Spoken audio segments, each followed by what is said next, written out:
Olivia Parker had never been so angry at her best friend, Rachel. "Let me see if I got this right," Olivia said, crossing her arms. "You set me up on a blind date without telling me, and the person is waiting for me right now at the restaurant?" Rachel smiled nervously. "Yes, but before you yell at me, listen. He's a good guy, handsome, nice, and not a serial killer." Olivia sighed. "I have work to do. Livy, please. Just one dinner.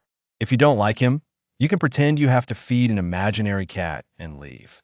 After a few seconds of internal debate, Olivia rolled her eyes. "Fine, but if it's a disaster, you owe me a week of free coffee." "Deal." Rachel gave her the address, and Olivia headed to the restaurant, bracing herself for an awkward night.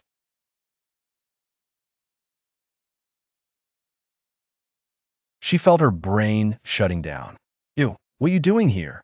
Ethan looked at her in confusion. "I'm on a blind date." "This can't be," Olivia murmured, pulling out her phone. She opened Rachel's messages and typed frantically, "Why on earth did you set me up with Ethan?" Rachel replied instantly. "Ethan? Which Ethan?"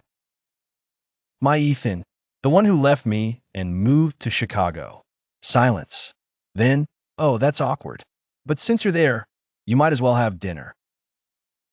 Olivia felt the urge to throw her phone against the wall. "Let me guess," Ethan said with an awkward smile. "Rachel sent you here, too." "Yes." They stared at each other in silence. Finally, Ethan sighed. "Well, since we're here, do you want to sit down?" Against her better judgment, Olivia slid into the chair. One dinner. Nothing more. What Olivia didn't expect was for the dinner to be pleasant. They talked about their jobs, their families, trivial things.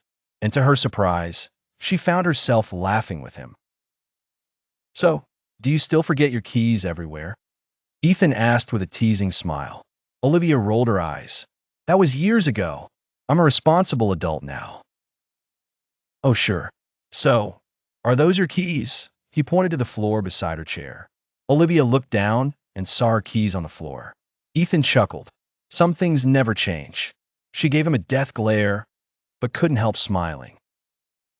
After dinner, they walked together down the street. "Would you like to grab another coffee?" Ethan asked.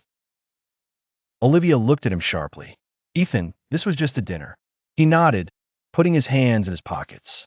"I know, but I admit I'd like to see you again." She sighed. "You were the one who left, Ethan, and you never called." He remained silent for a few seconds before saying, "Because I was afraid you'd hate me."